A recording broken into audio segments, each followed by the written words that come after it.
Welcome to the Slop Temple. We pray this video helps. In this video, I will explain how to use Max VRAM.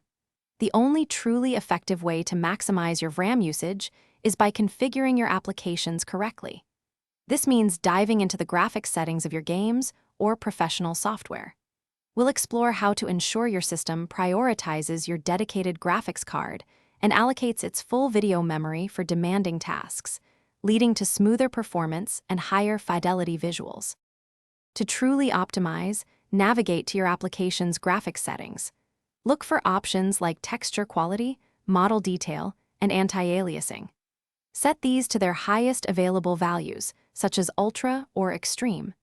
This directly instructs the application to load more detailed assets and complex rendering data into your VRAM, ensuring it's fully utilized for the best possible visual experience.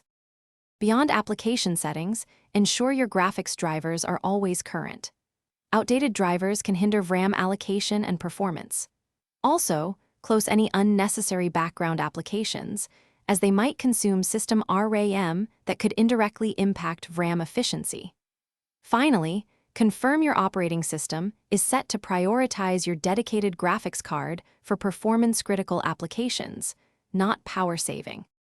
To verify your efforts, use performance monitoring tools like MSI Afterburner or your GPU manufacturer's software. These tools provide real-time data on VRAM usage. Observe if your VRAM is consistently near its maximum capacity during demanding tasks. If not, revisit your application settings. This feedback loop helps you fine-tune for optimal performance and ensure every megabyte of your VRAM is working hard. Thanks for watching. Consider subscribing if we helped you.